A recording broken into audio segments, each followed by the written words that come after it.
Hello guys, कैसे हो आप लोग। आज हम लोग चैप्टर को थोड़ा आगे बढ़ाने वाले हैं। लास्ट लेक्चर में मैंने आपको oogenesis एंड फॉलिकुलर जेनेसिस कराया था, लेकिन आज के वीडियो में हम लोग सीखने वाले हैं अबाउट टॉपिक को आगे बढ़ाते हुए, दैट इज मेंस्ट्रुअल साइकिल। ठीक है, तो आज हम लोग मेंस्ट्रुअल साइकिल पढ़ने वाले हैं। पूरा मेंस्ट्रुअल साइकिल पढ़ाने वाला हूँ, नजर बिल्कुल बोर्ड पे होनी चाहिए, फिक्र बिल्कुल मत करो, सब बढ़िया हो जाएगा। ठीक है। नाउ 2-3 दिन पहले मुझे किसी ने ना ये मैसेज किया था पर्सनली कि सर आप डिजिटल बोर्ड क्यों नहीं यूज करते। जिस दिन कमाई चालू हो जाएंगी यूट्यूब से उस दिन डिजिटल बोर्ड यूज कर लेंगे। ठीक है, अब वो तो आप लोगों के ऊपर है।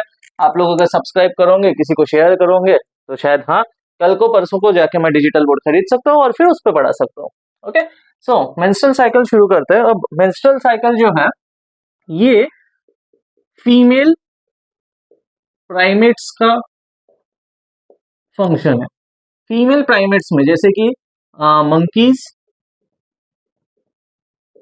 साथ ही साथ में primates, sorry monkeys and apps बोल सकते हैं हम लोग, एप्स बोलेंगे, एंड ह्यूमंस, ये इन तीनों में दिखा जाता है। ओके, सो जैसे तो बाकी मैमल्स का क्या है, कुत्ता बिल्ली ये वो, इनका क्या है। तो जो बाकी मैमल्स है, अदर मैमल्स लिख देता हूं मैं यहाँ पे, अदर मेंबर्स ऑफ मैमल्स, उनके लिए जो है ईस्ट्रस साइकिल होता है। तो फीमेल प्राइमेट्स में मंकीज, एप्स एंड ह्यूमंस, और जो बाकी अदर मैमल्स है उनमें होता है ईस्ट्रस साइकिल।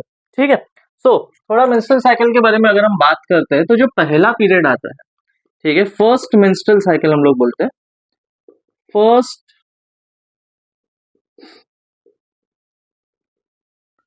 मेंस्ट्रुअल साइकिल ये आएगा प्यूबर्टी जब हिट करेंगी एक लड़की को, यानी कि ये बोल सकते हैं हम लोग 11 से 13 साल के बीच में। एंड ये जो फर्स्ट मेंस्ट्रुअल साइकिल रहेगा, इसको बोला जाता है मिनार्क, पहला। ठीक है, तो ये मेंस्ट्रुअल साइकिल, एक तो गर्ल्स में ये ध्यान में रखना है कि गर्ल्स में मेंस्ट्रुअल साइकिल जिंदगी भर नहीं चलेगा। गर्ल्स में मेंस्ट्रुअल साइकिल एक टाइम के बाद रुक जाएगा, और वो होता है 45 से 55 की जो एज रहेंगी उसमें रुकेगा। और ये जो लास्ट मेंस्ट्रुअल साइकिल जहां आने वाला है, इसे कहते हैं, क्योंकि वो रुक गया है तो इसे कहा जाता है मेनोपॉज। ठीक है, और रिपीट कितने दिन में होता है, क्योंकि देखो मेंस्ट्रुअल साइकिल है तो फिर वो घूम के घूम के घूम के रिपीट होने ही वाली है। तो मेंस्ट्रुअल साइकिल जो है ये रिपीट होता है हर 28 या 29 दिन के बाद। 28 से 29 डेज में ये रिपीट हो जाएगा। ओके, सो ये था थोड़ा बेसिक इंफॉर्मेशन इसका। तो चलो अभी टॉपिक को आगे बढ़ाते हैं, आगे बढ़ते हैं। ओके, सो सबसे पहले थोड़ा बेसिक इंफॉर्मेशन मैं आप लोगों को बता देता हूँ। लाइक जैसे ओवरी, ठीक है, ओवरी का काम क्या है, यहाँ पे सेकेंडरी oocyte, यहाँ सेकेंडरी oocyte जो है वो मैच्योर होंगे एंड फिर रिलीज होंगे। रिलीज कहाँ पे होने वाले हैं, ये फैलोपियन ट्यूब में, या फिर आप ओविडक्ट भी बोल सकते हो, फैलोपियन ट्यूब और ओविडक्ट।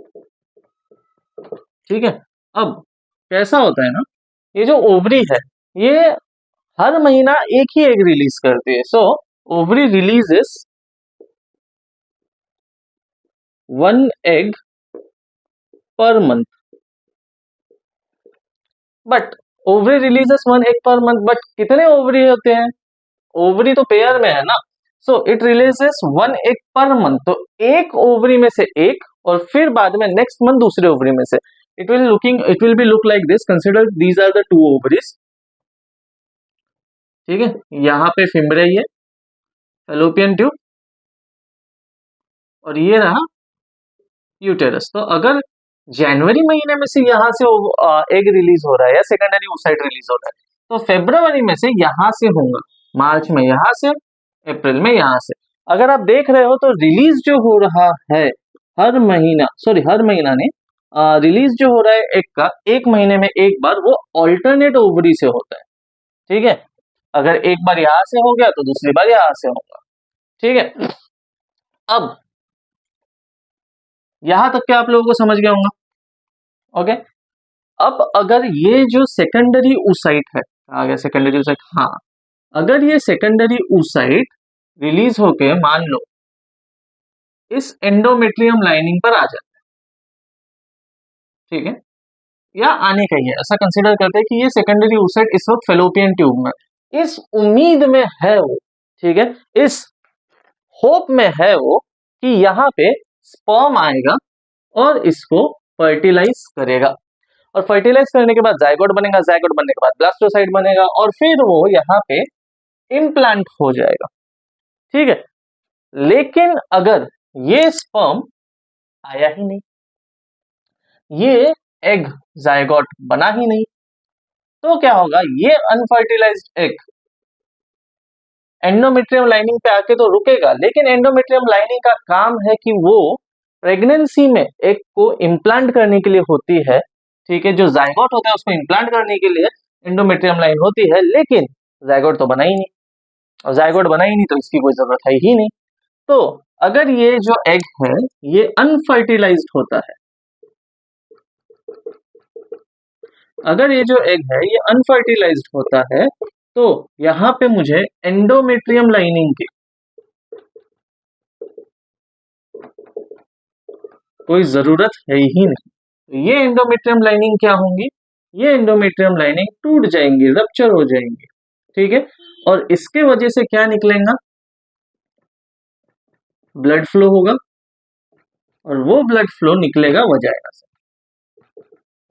जिसको हम लोग बोलते हैं मेंस्ट्रुअल फ्लो, या फिर इसको नाम दिया है पीरियड आज के टाइम पे। तो पीरियड कितने दिन चलता है, it last to 3 to 5 days, जिसमें एंडोमेट्रियम लाइनिंग पूरी तरीके से टूट जाती है। यहां एंडोमेट्रियम लाइनिंग पूरी तरीके से टूट जाती है, लेकिन उम्मीद खत्म नहीं हुई। ये जो अपना यूटेरस है ना, ये यूटेरस जो है इसकी उम्मीद खत्म नहीं हुई। मतलब कैसा, ये महीना प्रेगनेंसी नहीं हुई, कोई बात नहीं, अगले महीने तो हो सकती है। तो ये जो टूटी हुई एंडोमेट्रियम लाइनिंग थी, ये टूटी हुई एंडोमेट्रियम लाइनिंग अब फिर से हील होने लगती है।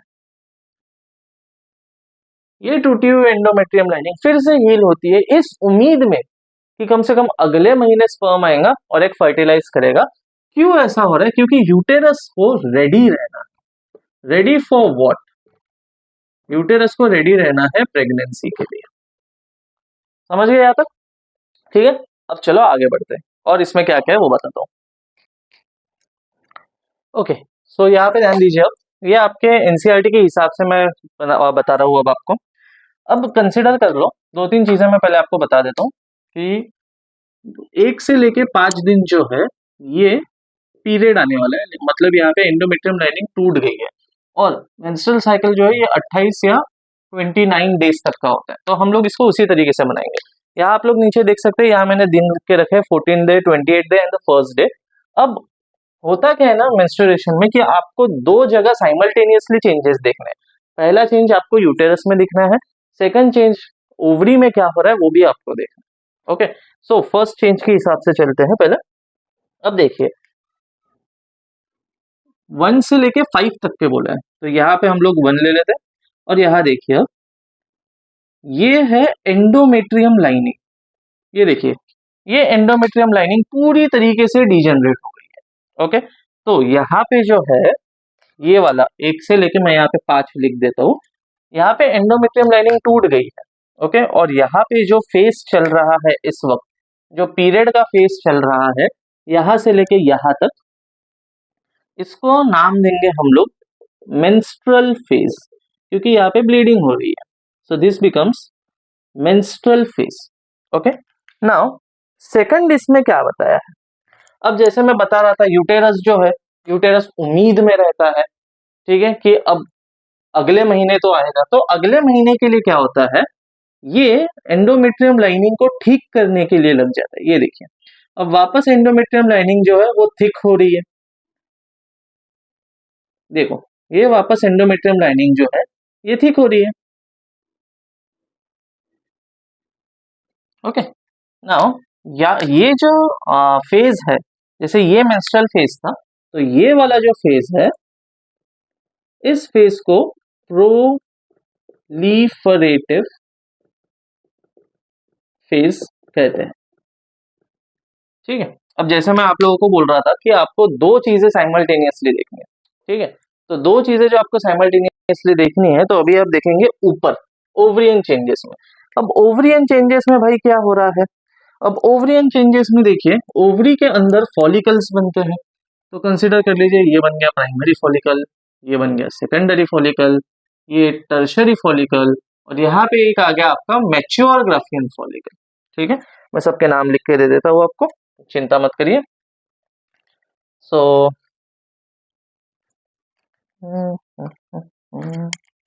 जैसे ये बन गया प्राइमरी, ये है अपना सेकेंडरी, ये टर्शरी, और ये है मैच्योर ग्राफियन फॉलिकल।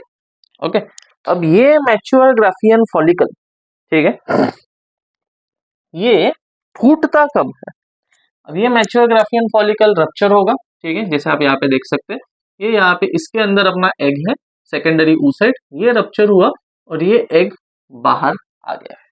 ठीक है, अब ये एग जो है ये बाहर आ गया है, तो कौन से दिन पे आया है? तो अभी यहाँ देखिए आप लोग, ये आया 14वें डे पे। ठीक है, तो क्योंकि यहाँ पे ये देखें, यहाँ से यहाँ तक के ये जो इतना एरिया है, यहाँ से यहाँ तक ओवरी के अंदर फॉलिकल मैच्योर हो रहा था, फॉलिकल मैच्योर हुआ, और फॉलिकल मैच्योर होने के बाद ये सेकेंडरी oocyte बाहर निकला। इसको यहाँ पे नाम दे देते हैं अपन सेकेंडरी oocyte। ये सेकेंडरी oocyte मैच्योर होकर बाहर निकला, तो ये वाला भी जो फेज है, क्योंकि ये 5 से 14 दिन के बीच में ही हो रहा है, तो इसीलिए इसको फॉलिकुलर फेज भी बोला जाता है। और ये जो सेकेंडरी oocyte निकला है, ये निकला है by the process of ovulation. ठीक है, अब आगे देखिए कि क्या हो रहा है। ये जो एंडोमेट्रियम की लाइनिंग है, ये तो अभी मेंटेन है। ठीक है, ये एंडोमेट्रियम की लाइनिंग मेंटेन। अब देखिए, ये ओवरी है। ठीक है, ये यहाँ पे ओवरी में फॉलिकल रिलीज हो रहा है, तो फॉलिकल रिलीज हो रहा है, तो कौन सा हार्मोन आना चाहिए? यहाँ पे दो हार्मोन आएंगे, एक आप जानते हो FSH, और दूसरा आएगा LH। FSH is the follicle stimulating hormone and LH is the luteinising hormone. अभी जो FSH है, ये ब्लू वाला मैं FSH बना देता हूँ, ये देखिए इसका ना पीक, यहाँ देखिए 13वें डे पे इसका पीक हाई हो जाता है। 13वें डे पे उसका पीक हाई हुआ है, एंड साथ ही साथ में सिर्फ FSH का ही नहीं होता है पीक हाई, यहाँ पे पीक हाई होता है इसका LH का भी। तो यहाँ देखिए FSH और LH दोनों का पीक हाई होता है यहाँ पे, समझ रहे हैं आप इसको? ओके, आगे बढ़ते हैं। अब FSH और LH दोनों का पीक हाई हो चुका है, और एग भी रिलीज हो चुका है। अब एग यहाँ पे आप देख सकते हैं कि एग यहाँ रिलीज हो चुका है। बचा हुआ क्या है? तो बचा हुआ एग रिलीज होने के बाद मैच्योर ग्राफियन फॉलिकल में क्या बच जाता है? बच जाएंगे वही ग्रैनुलोसा सेल बचेगा, थेका सेल बचेगा, लेकिन ये साथी में क्या बना लेते हैं? ये साथी में जो बचा हुआ उसका जो शेल होता है, इसको हम लोग बोलते हैं कॉर्पस लुटेम। और फिर ये कॉर्पस लुटेम धीरे धीरे बढ़ता है, और एक पॉइंट बाद ये कॉर्पस लुटेम अपने आप को बना लेता है कॉर्पस एल्बिकस। और ये आपको पता है, ये येलो कलर का होता है, और ये जो है ये व्हाइट कलर का होता है।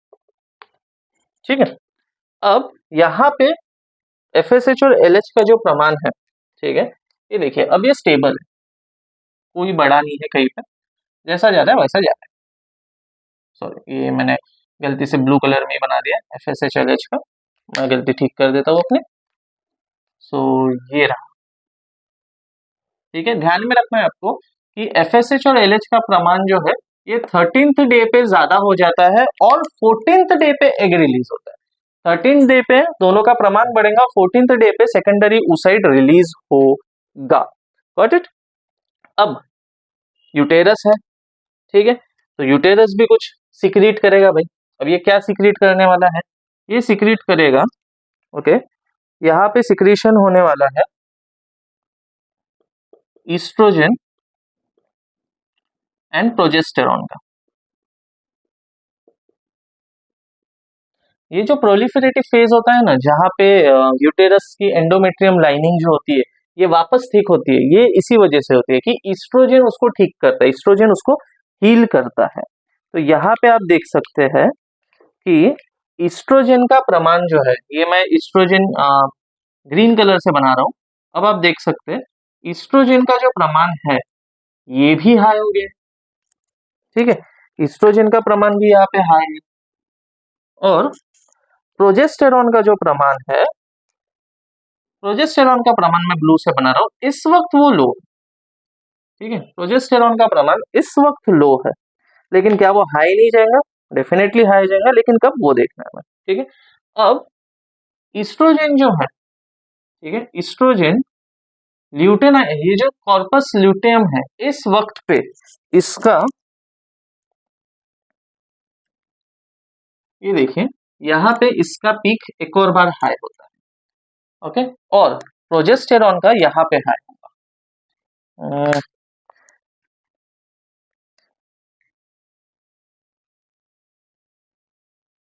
अब आप लोग देख सकते हैं, सबसे पहले तो मैं ये बता देता हूँ कि ये जो यहाँ से यहाँ तक का फेज है, 14 से लेके 21 का जो फेज है, इसको नाम दिया गया है ल्यूटाइल फेज।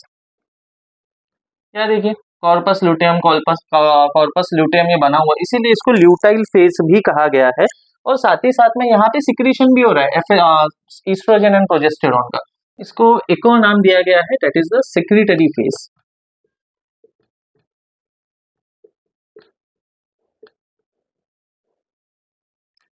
ठीक है, अब इसके ऊपर आपको क्वेश्चंस भी पूछ सकते हैं, लाइक क्वेश्चंस कैसे रहेंगे, कौन सा हार्मोन है जिसका पीक 2 बार हाई होता है।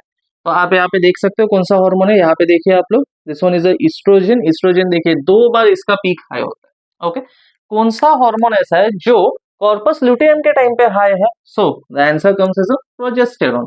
फिर आपको पूछेंगे कि कौन से दिन पे एफएसएच और एलएच का प्रमाण सबसे ज्यादा होता है।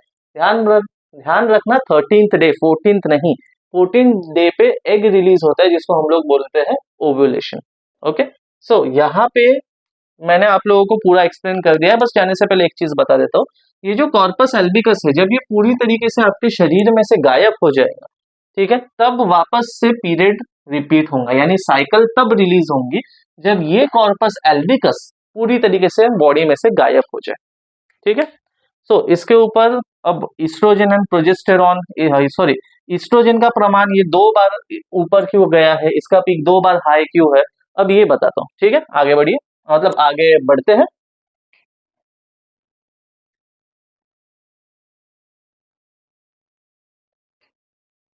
ठीक है, तो अभी मैं आपको ये बता देता हूँ कि ये ईस्ट्रोजन का पीक 2 बार हाई क्यों होता है, ठीक है। ईस्ट्रोजन देखो ये सिक्रेट होने वाला है यहाँ से,